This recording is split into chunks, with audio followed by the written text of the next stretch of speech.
Bienvenidos. Mi nombre es Marcela Larraguibel. Yo soy psiquiatra infanto-juvenil y trabajo en la Clínica Psiquiátrica Universitaria de la Facultad de Medicina de la Universidad de Chile. Hoy día vamos a hablar sobre el trastorno depresivo en niños y adolescentes. ¿Qué esperamos que aprendas en esta clase? Sospechar, detectar y derivar oportunamente a los niños y adolescentes que presentan características clínicas de trastorno depresivo mayor. Nos vamos a referir a el DSM-5. En esta clasificación de los trastornos mentales aparecen distintos tipos de trastornos depresivos. En el que vamos a conversar hoy es el trastorno depresivo mayor. ¿Cuál es el trastorno depresivo mayor? Es un estado de ánimo deprimido o disminución importante del interés o el placer por todas o casi todas las actividades. Estos dos criterios son centrales. Tiene que estar presente uno de ellos dos, o el ánimo deprimido o la disminución importante del interés o el placer. Habitualmente están presentes ambos. El otro criterio importante es la frecuencia. Tiene que estar presentes estos síntomas por todos o casi todas las actividades, la mayor parte del día, casi todos los días y durante un periodo de al menos 2 semanas. No puede ser menos. Todos estos síntomas tienen que estar presentes por un periodo de 2 semanas. Si es menos, puede ser los vaivenes normales del estado de ánimo. Y además, tercer criterio importante, que tiene que ser acompañado de un cambio del funcionamiento previo. O sea, el niño o el adolescente estaba funcionando de una manera y debido a su sintomatología empieza a funcionar peor. Hay un cambio en su funcionamiento. Estos son los criterios diagnósticos que aparecen en el DSM-5. En el centro, como recién conversábamos, están los dos síntomas centrales de los cuales uno de ellos tiene que estar presente, ya sea el ánimo depresivo o la anedonia, que es la falta de placer en las actividades que habitualmente nos producían placer. Además, tiene que ser acompañado de 5 o más síntomas, como pérdida o aumento del peso, insomnio, hipersomnia, agitación o retardo psicomotor, fatiga o pérdida de energía, sentimientos de inutilidad o culpa, dificultad para concentrarse o indecisión e ideas recurrentes de muerte. Estos síntomas son criterios que habitualmente pueden ser pesquisados cuando el adolescente tardío o en la adultez. Sí, estos síntomas se ven teñidos durante el desarrollo. ¿Por qué? Porque la presentación de estos síntomas está influida por la edad y el periodo evolutivo en que se encuentra el niño, que lo vamos a ver más adelante. Hay síntomas que aparecen en ciertas edades. Por el desarrollo emocional y cognitivo, no siempre la edad va acompañada de un desarrollo emocional de acuerdo a ella. Hay niños que son más inmaduros o que tienen dificultades en su desarrollo, como la discapacidad intelectual. Incapacidad o limitación, además, para expresar sus estados de ánimo presentan los niños. Mientras más pequeños, más limitaciones tienen. Por lo tanto, la pesquisa de los síntomas va a depender mucho de la sensibilidad que tengan los adultos que conviven con el niño. Los sentimientos de desesperanza aparecen tardíamente en el desarrollo. Aparecen con la adolescencia. La desesperanza necesita que el individuo pueda proyectarse a futuro, tenga una visión de futuro, lo que empieza a aparecer en la adolescencia previo a ella no existe. La autoestima y la autoimagen son constructos que se van desarrollando también a lo largo del desarrollo que va creciendo el niño. No van cambiando además de etapa etaria a una etapa a otra etapa etaria y va a depender mucho de las experiencias y de lo que los adultos los ayuden a los niños a poder verse a ellos mismos. La autoculpa o autorreproche requiere un pensamiento lógico que aparece en la etapa de edad escolar. Previo a eso hay un pensamiento que no es lógico y por lo tanto los chicos no tienen esta relación de que ellos han hecho algo que ha producido una consecuencia. Por último, las ideas de muerte, que aparecen tardíamente también en el desarrollo, recién el concepto de muerte, como lo conocemos nosotros, empieza a ser importante después de los 8 años de edad. Por lo tanto, si volvemos a la diapositiva anterior en relación a los síntomas, ¿no?, que estábamos nosotros viendo, ¿qué nos encontramos? Nos encontramos con que la irritabilidad puede ser una expresión del ánimo bajo en los niños.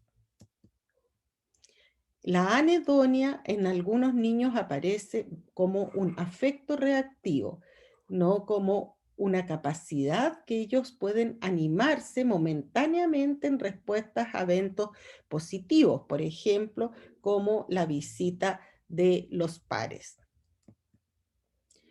Frecuente más que el insomnio que se observa en los adultos, aparece la hipersomnia en los pequeños. El aumento de peso puede ser más bien, o baja de peso, más bien en los niños es el fracaso del aumento de peso esperado, ¿no? De acuerdo a medida que van creciendo los niños, tienen que ir aumentando de peso y estos niños no lo logran. El concepto de muerte, además, como yo les decía, aparece recién a los 8 años, entendida la muerte como que es algo definitivo, ¿no? Que no hay, no pueden volver a aparecer las personas muertas. Y ese concepto con una ansiedad importante existencial aparece recién a los 8 años. La dificultad para concentrarse se pesquisa bastante bien en relación a la baja en el rendimiento escolar y a veces ese es el síntoma por el cual consultan, que les empieza a ir mal en su rendimiento académico en el colegio. La culpa, como yo les decía, aparece recién en etapa escolar por la necesidad de este pensamiento lógico. Los preescolares tienen un pensamiento más bien mágico. Además, en los chicos es frecuente la sensibilidad al rechazo. No, por ejemplo, ellos tienen una falsa percepción en ocasiones de que han sido humillados o criticados cuando realmente no ha sido así, ¿no? Y eso ha significado en algunos niños que empiezan a alejarse de los pares y se sienten muy criticados por ello y comienza su aislamiento.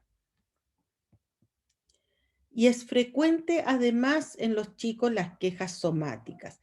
Mientras más temprana edad, más frecuente aún son las quejas somáticas importantes, los dolores de cabeza, los dolores de guatita que empiezan a expresar estos chicos a sus padres. El, Otra clasificación que tenemos de trastornos mentales es el CIE-11. Esta clasificación, cuando habla de episodio depresivo, es bastante semejante a lo que ya hemos visto con respecto al DSM-5. También habla de un estado de ánimo depresivo casi a diario y el otro criterio que es importante, como yo les decía, la disminución del interés en las actividades durante al menos 2 semanas. La frecuencia se mantiene y que tiene que ser acompañado por estos síntomas que acabamos de leer. ¿Qué sabemos de la epidemiología? ¿Es el trastorno depresivo mayor más frecuente en los niños o adolescentes? La prevalencia en Chile de los trastornos depresivos mayores en niños entre 4 a 18 años de edad es de un 5,1%. 3,4% es en los niños prepuberales, la prevalencia baja, y 6,9% en los adolescentes. Esto se repite en la literatura internacional. El trastorno depresivo mayor, a medida que aumenta la edad, va aumentando su prevalencia. Por lo tanto, es más frecuente en los adolescentes que en los niños. ¿Es más frecuente en los niños o en las niñas? No es significativa la diferencia por sexo antes de la pubertad. Es tan frecuente en los niños como en las niñas. Esta diferencia sí aparece en la adolescencia, donde empieza a ser más frecuente en las mujeres. ¿Influye en la prevalencia el nivel socioeconómico? Sí, hay estudios que muestran que países de nivel socioeconómico medio-bajo tienen prevalencias más altas de síntomas depresivos. La explicación a esto es porque esta población presenta más eventos adversos en general. ¿Qué pasa con el trastorno depresivo en la infancia y en la adolescencia? Tenemos que distinguir dos tipos de trastornos depresivos importantes. Uno es la depresión prepuberal, o sea, ¿qué es lo que nosotros vamos a ver en los niños prepuberales, antes de llegar a su pubertad? Esta depresión prepuberal se diferencia de la depresión adolescente, que semeja mucho más a la depresión de los adultos. Y dentro de la depresión prepuberal, además, tenemos dos tipos. Una es una depresión que es comórbida habitualmente con trastorno de conducta y dificultades neurocognitivas. Existe como antecedente en la familia la criminalidad, el abuso de sustancias y tienen una importante disfunción familiar. Este tipo de depresión, como ustedes ven, con mucha adversidad, tiene menor respuesta a psicofármacos. Y los estudios de seguimiento, su curso más bien está relacionado con los trastornos de conducta, sin mayor riesgo de recurrencia en la adultez. Tenemos además un segundo tipo de depresión prepuberal, que es una depresión en que hay importantes antecedentes familiares de depresión, es multigeneracional, o sea, se repite de generación a generación individuos que presentan trastornos depresivos y se correlaciona mucho con ansiedad. Además, ¿no es cierto?, presentan antes de la depresión o durante su estado depresivo síntomas ansiosos. Tiene más comorbilidad con trastorno por déficit atencional y con trastorno de ansiedad de separación. Y su curso está relacionado con dos tipos.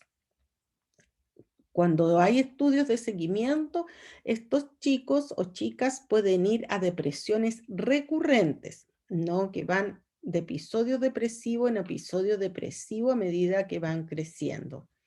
Y el segundo curso es relacionado con un trastorno bipolar. O sea, lo que nosotros estamos viendo en este niño prepuberal más bien es un primer episodio depresivo dentro de un trastorno bipolar. Es decir, posteriormente estos chicos desarrollan episodios hipomaníacos o maníacos y en ese momento se les hace el diagnóstico de bipolaridad.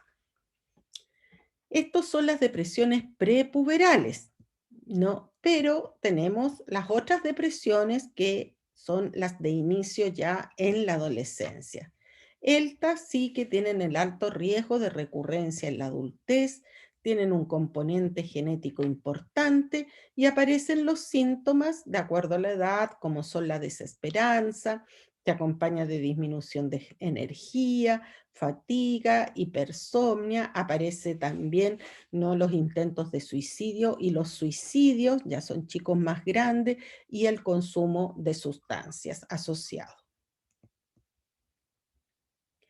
La comorbilidad es alta, o sea, la presencia de otro trastorno mental cuando hay un episodio depresivo. La comorbilidad dentro de los trastornos depresivos se ha descrito entre un 40 a un 70% de los casos clínicos en niños y adolescentes. O sea, siempre hay que buscar otro diagnóstico, otro trastorno mental cuando aparece un trastorno depresivo temprano. ¿Cuáles son las comorbilidades más frecuentes? Los trastornos ansiosos, el trastorno por déficit atencional, negativista desafiante, el trastorno de conducta que veíamos recién, trastorno obsesivo compulsivo, trastornos específicos del aprendizaje, trastornos depresivos persistentes, que son las distimias que se llamaban antes, que en el caso de los niños requieren un año de duración de presentar síntomas depresivos, pero que no producen una pérdida grande del funcionamiento previo, que era lo que veíamos como criterio diagnóstico en los trastornos depresivos mayores, el abuso de alcohol y droga, los trastornos de la conducta alimentaria y el trastorno de estrés postraumático, excepto para el abuso de sustancias y los trastornos de conducta alimentaria. El trastorno depresivo mayor es más probable que ocurra después del comienzo de los otros trastornos. Ya, o sea, como es un trastorno que aumenta con la edad, aparecen los otros trastornos y posteriormente aparece el trastorno depresivo, salvo estas excepciones. Con respecto al trastorno de estrés postraumático, se ha visto que los adolescentes que son vulnerables a la depresión y al suicidio es generalmente durante el primer año posterior al evento traumático vivido. Por lo tanto, hay que estar muy pendiente y hacerle un seguimiento a estos niños y niñas. ¿Cuál es la comorbilidad en nuestro país más frecuente? Vemos que los trastornos afectivos se correlacionan casi en un 60% con los trastornos ansiosos. O sea, de 10 trastornos depresivos, 6 de estos chicos pueden desarrollar además un trastorno ansioso que puede ser anterior incluso a la presentación del trastorno depresivo. Y la otra correlación importante que aparece son con los trastornos disruptivos en un 43%, de los cuales el más representativo en esa muestra fue el trastorno por déficit atencional. ¿Qué sabemos de la detección? Siempre, por lo tanto, hay que plantear el diagnóstico cuando los síntomas están presentes la mayor parte del tiempo, pero al menos 2 semanas. No, acuérdense del ánimo reactivo, pero que es solo parte del día, un parte acotado frente a eventos especiales, pero sí la mayor parte del día los chicos están deprimidos y tiene que cumplir el criterio de 2 semanas, si no son variaciones normales frente a ciertos eventos difíciles que tenemos que enfrentar en la vida. Y lo otro que es importante en el diagnóstico y que hay que plantearse un cambio en el funcionamiento previo. O sea, estos síntomas no me permiten funcionar como yo había funcionado previamente, ¿no? Esto es muy importante porque pueden afectar el funcionamiento en la casa, en el colegio, con la baja del rendimiento académico, el aislamiento social que pueden tener estos chicos. Evaluación. Evaluar presencia de exposición actual o pasada a eventos negativos, entorno en el que el trastorno depresivo se desarrolla y la historia familiar de patología psiquiátrica. Esto, ¿por qué es importante en el momento en que ustedes sospechan de un trastorno depresivo evaluar? Por lo que veíamos que existen dos tipos de depresiones prepuberales. Una de ellas asociada al trastorno de conducta y a una disfunción familiar importante. Entonces el chico puede estar siendo en ese momento expuesto a traumas durante su desarrollo o vulneración de sus derechos.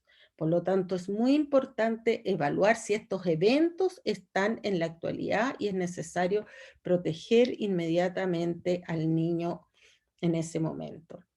Lo otro que es muy importante en el momento en que ustedes sospechen que hay un trastorno depresivo es evaluar el riesgo existente de auto y heteroagresión. No preguntar directamente si hay ideas suicidas a la base de este trastorno depresivo, si esas ideas suicidas tienen un plan, si este plan se está llevando a cabo, por ejemplo, está juntando ya pastillas, ¿no? En algún lugar, etcétera, y por lo tanto poder decirle a la familia la situación que está sucediendo. El secreto profesional frente a la inminente riesgo de suicidio o homicidio, ¿no? Ustedes pueden abrirlo y tienen que contactar a la familia y no dejar al chico ir sin que se tomen las medidas necesarias. Lo otro que es muy importante en caso de niños y adolescentes es tener multi informantes. Hay que entrevistar a los padres, hay que entrevistar a los educadores y además hay que ver al niño. Aquí es importante tener en cuenta que los padres y los educadores tienden a subestimar los sentimientos depresivos en los niños y a los niños les cuesta hablar de ellos. Por lo tanto, las entrevistas en algunas ocasiones pueden resultar bastante difíciles. Y ahí podemos recurrir, ¿no?, a algunas escalas de pesquisa de trastornos depresivos en niños y adolescentes validadas en Chile. La que nosotros más utilizamos es el CDI, que ustedes ven ahí, se puede aplicar en niños entre 7 a 17 años y es una escala que toma 5 a 10 minutos a que el chico la conteste. Es una escala autoaplicada, ustedes se la pasan al niño, está validada en Chile. Cada ítem va a un puntaje de 0 a 2, donde 2 indica la mayor severidad del síntoma. No hay diferencias por sexo ni edad y el punto de corte de la escala es igual o mayor a 19 puntos. Breves palabras en relación al tratamiento. Aquí tenemos una guía práctica NOGES para el tratamiento de adolescentes de 10 a 14 años, donde resalta que ante la presencia de factores presuntivos de depresión en adolescentes entre 10 y 14 años, es necesario derivar a psiquiatra para hacer la confirmación diagnóstica. Junto con la confirmación diagnóstica, es muy importante evaluar además la alta prevalencia de comorbilidad de otro trastorno mental y evaluar el riesgo de suicidalidad, ¿no? Entonces, y además un oportuno tratamiento, por supuesto, que cambia el pronóstico del chico. Así que los invito a pesquisar estos síntomas y poder derivarlos con la mayor prontitud posible para cambiar la evolutividad de trayectorias psicopatológicas de estos chicos. ¿En qué consiste el tratamiento? Siempre en todo trastorno depresivo va la psicoeducación, la psicoterapia, las intervenciones en la familia y el colegio.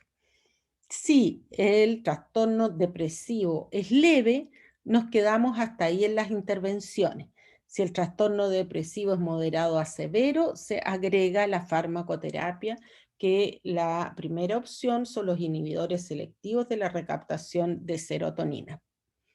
Si la depresión es leve y al cabo de 4 a 6 semanas no hay respuesta a la psicoeducación, psicoterapia y las intervenciones con la familia y el colegio, se agrega en ese entonces también farmacoterapia. Y además el tratamiento tiene 3 fases. Uno de la fase aguda, 6 a 12 semanas, donde se espera ya que haya una respuesta al tratamiento con una importante disminución de los síntomas. Si no, hay que ir haciendo cambios en los esquemas de intervención.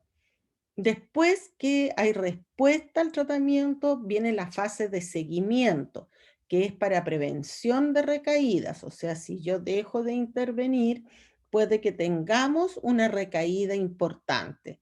Y esa fase de seguimiento es de 6 a 12 meses. Y después viene la fase de mantención, que esto es cuando el episodio depresivo ha pasado y empiezan a aparecer nuevos episodios depresivos, lo que se llama la recurrencia. No sea que hay varios episodios depresivos y ahí la fase de mantención puede ser que el tratamiento dure más de un año. Conclusiones. Por lo tanto, el quehacer profesional se ve enfrentado a un desafío mayor en relación al diagnóstico claro y preciso de los cuadros depresivos en las distintas etapas del desarrollo, principalmente en edades tempranas. No hay que recordar que la expresión sintomática es distinto en los niños que lo que es en los adultos. Los trastornos depresivos en población infanto-juvenil son frecuentes, ¿no? Hablábamos de un 5,1% en población de 4 a 18 años. Tienen distintas formas de presentarse, veíamos que las presentaciones eran distintas según la edad y se acompañan además de una alta comorbilidad. La depresión en niños y adolescentes debe ser mirada con una perspectiva contextual, observando al individuo en su ecosistema. Muchas gracias.